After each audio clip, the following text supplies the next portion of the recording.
Trump just triggered the kind of political earthquake nobody thought was possible, and Congress is calling it the final straw. Overnight, the Mar-a-Lago scandal exploded again, and this time the fallout is so massive, lawmakers are openly demanding immediate impeachment. Why? Because Trump isn't just defending himself.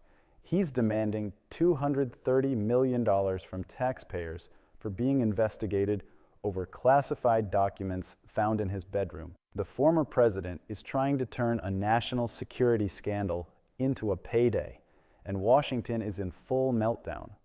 This isn't politics. This is a power struggle over the future of American democracy. And what comes next will shock you. Former President Trump wants the Supreme Court to weigh in on his legal battle against the Justice Department over documents that the FBI seized during their search of Mar-a-Lago. A congressional correspondent, Scott McFarland's outside of the High Court to explain just what Trump hopes to get out of this. Scott, good morning, because it's not quite so obvious. Oh, it gets very intricate if you read this nearly 300-page legal motion, but it's actually a limited legal challenge in which the former president appears to be making a play to get more access to more of those documents.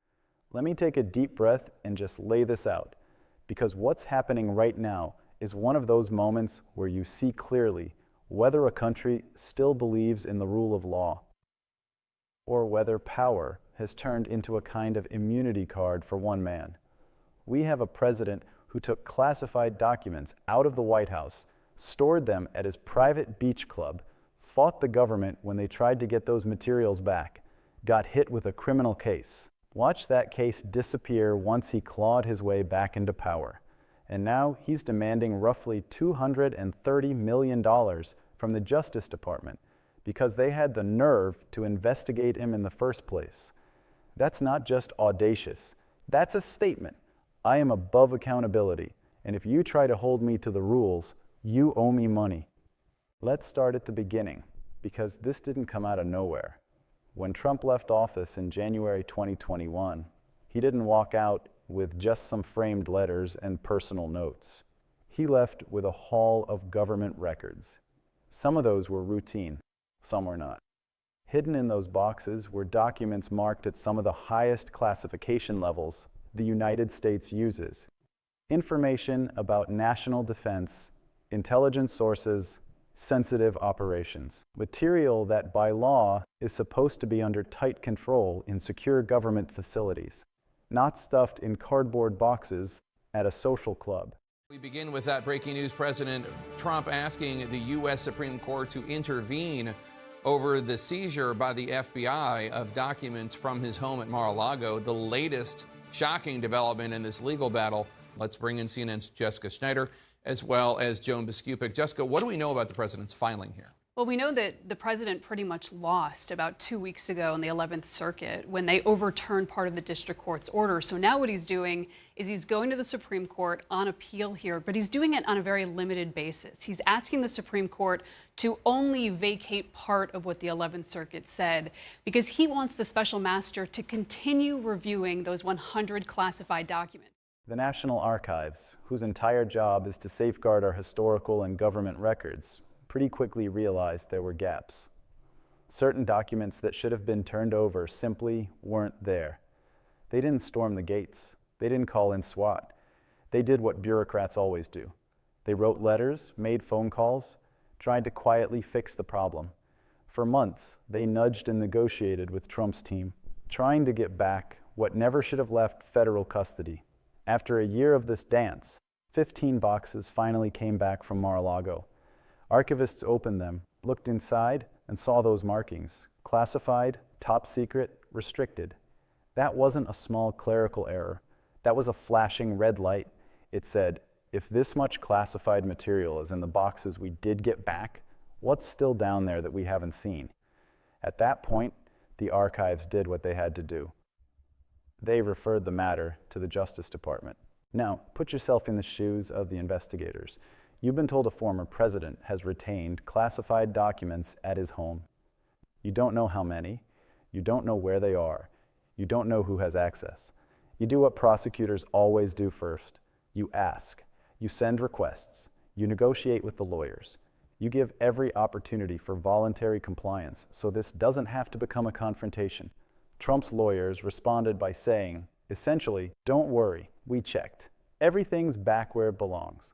One attorney even signed a certification letter stating that after a diligent search, all documents marked as classified had been returned. That's not a casual email. That is a formal representation to the United States government. It carries legal consequences.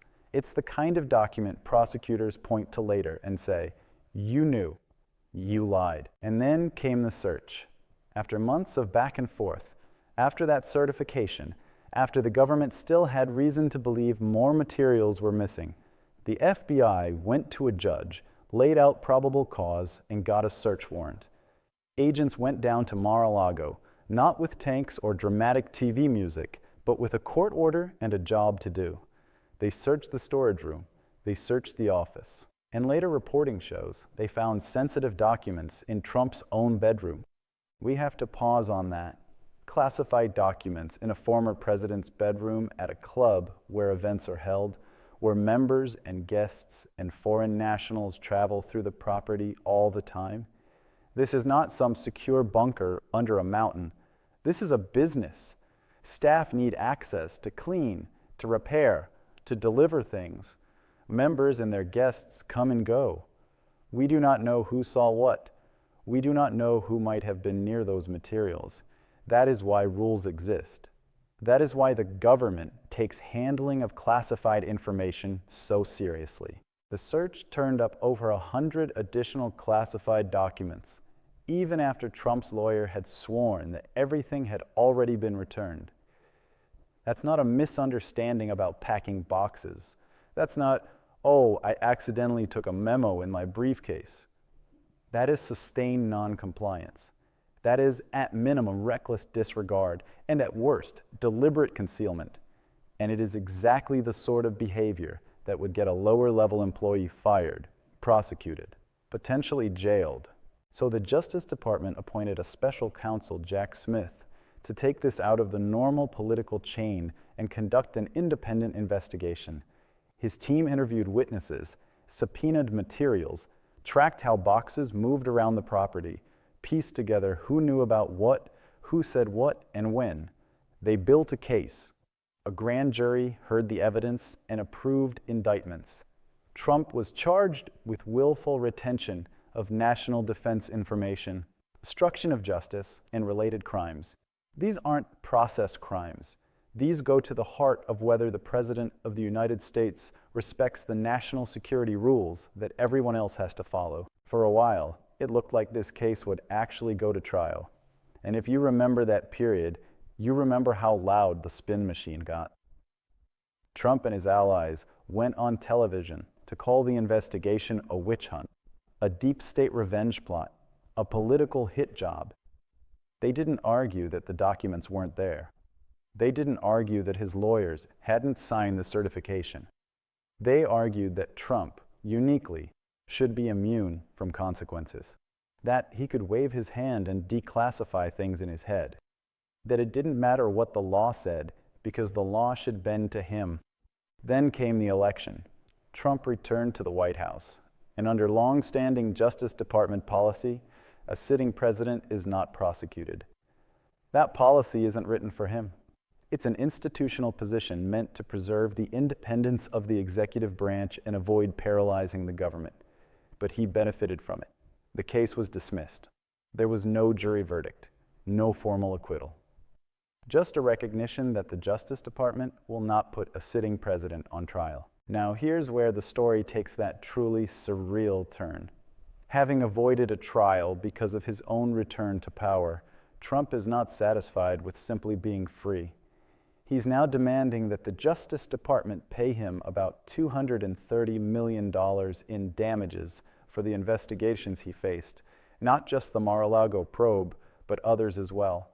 In his telling, the government didn't do its job, it persecuted him, and because he is now back in charge, he wants taxpayers to cover his legal bills and compensate him for the supposed harm to his reputation. Let's be crystal clear on what that means. A president took classified documents out of secure government environments, stored them in vulnerable spaces at his club, resisted returning them, had his lawyer sign an inaccurate certification, got charged, escaped trial because he regained office, and now wants you to pay him for having been investigated. It's like a bank robber demanding compensation from the police department because the arrest was traumatic. It turns the idea of accountability inside out, and this is the through line. Trump does not see the law as a set of rules that bind everyone equally. He sees it as a weapon to use against enemies and a nuisance to bypass when it gets in his way. When prosecutors come for someone else, he cheers. When the system turns toward him, the system is illegitimate. And if, after all that, he finds a way to slip the noose, he doesn't feel relieved. He feels owed. It's not enough to escape justice. He wants to profit from the attempt. What does that do to our expectations for the presidency? Think about the message this sends to future leaders. The message is not, be careful, you might be held responsible. The message is, if you're powerful enough, you can treat national security like a personal filing cabinet. The worst thing that happens is a messy news cycle. If you win politically, you not only avoid consequences, you can demand a payout. That's a roadmap for total impunity at the top. This is why so many people are pairing the Mar-a-Lago scandal with the impeachment conversation. Impeachment is not a criminal conviction. It's not a jail sentence. It's the constitutional mechanism for saying, this person's conduct is fundamentally incompatible with the office they hold. And if abusing classified information, resisting legal efforts to recover it, and then demanding money for being investigated doesn't qualify as abuse of power and corruption, what does? Grassroots groups have understood this for a while. They've been organizing petitions, putting up billboards on the road to Mar-a-Lago, raising money to pressure Congress to act. Nearly 1 million signatures calling for impeachment is not just noise. That represents a broad slice of the public saying, we see this, we're not okay with it, and we don't accept the standard where presidents get to treat the Justice Department like an ATM that pays out when they complain loudly enough. In Congress, there are members, Representative Al Green is one of them, who are working on impeachment resolutions that specifically fold in this money demand. Because it's not a side note.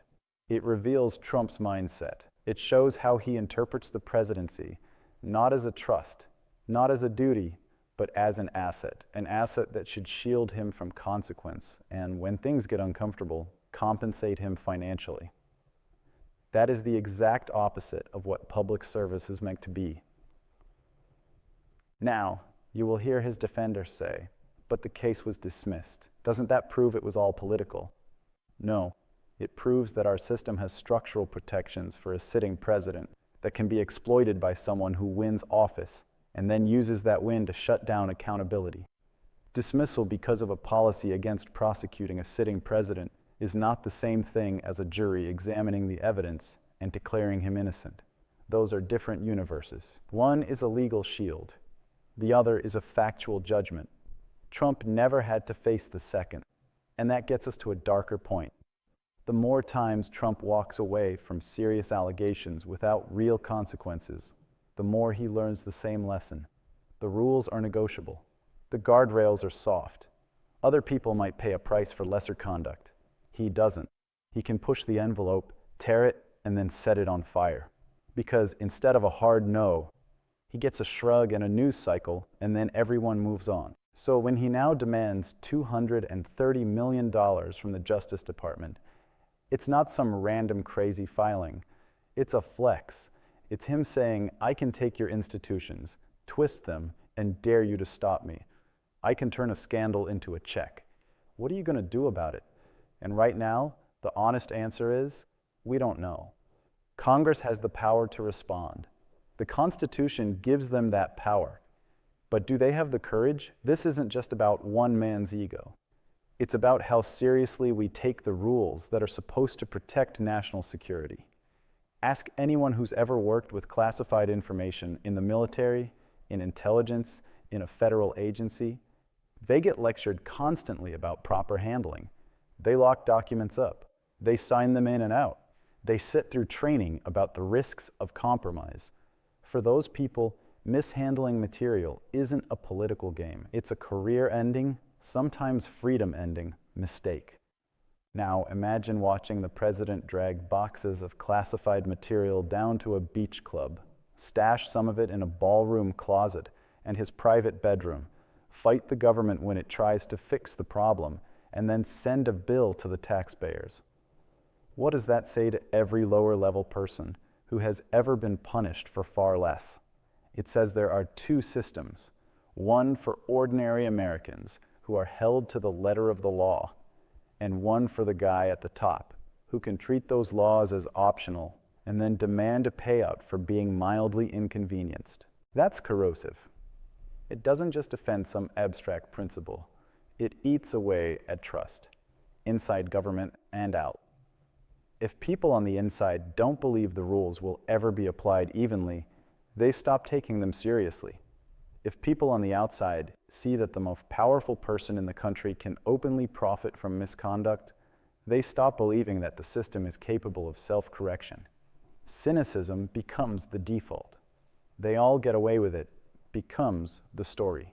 And once that takes root, authoritarians have all the room they need because nobody believes it's possible to hold them in check. That's why this moment matters. It's not about hatred of Trump as a person. It's about whether we accept a model of the presidency where national security, law enforcement, and taxpayer dollars all exist to serve one man's ego and bottom line. It's about whether we're okay with a president who looks at a criminal investigation and doesn't ask, "What did I do wrong?" but instead asks, "How do I get paid for this?" The framers of the Constitution did not sit around in Philadelphia crafting impeachment because they were worried about minor clerical errors. They were worried about exactly this: abuse of power and corruption, a president who uses his office for personal gain, who twists public institutions into tools for self-enrichment, who treats accountability as an insult that must be financially compensated. That's the nightmare they were trying to prevent. So when people talk about impeachment now, in the context of the Mar-a-Lago scandal and this demand for money, they're not picking a fight for fun. They're saying, if we don't draw the line here, there may not be a line left to draw. Because if a president can mishandle classified documents, mislead investigators, get the case tossed by regaining office, and then turn around and levy a massive financial claim on the very department that tried to enforce the law, what can't he do? At some point, Congress has to decide whether its oath to uphold the Constitution, to defend the country against all enemies, foreign and domestic, means anything in practice. It is easy to stand on a stage, hand on a Bible, and recite the words. It is much harder to live them when the person breaking the rules is politically powerful, commands a devoted base, and is capable of making your life miserable if you cross him. But that is exactly when the oath matters, not when it's cheap, when it costs something. So here we are, a president who treated state secrets like souvenirs, a pattern of obstruction and denial, a criminal case that never reached a jury because of his return to power, and now a demand that the Justice Department write him a 9-figure check for having the audacity to do its job. You can dress that up in legal language. You can call it damages or compensation or vindication. At the end of the day, it's simple. It's an attempt to get rich off his own misconduct. The question facing this country isn't complicated, even if the legal filings are. Do we accept that? Do we shrug and say, that's just how politics works now? Or do we insist, however imperfectly, that there's a line a president cannot cross without losing the right to that office? A democracy that still believes in the rule of law has only one answer: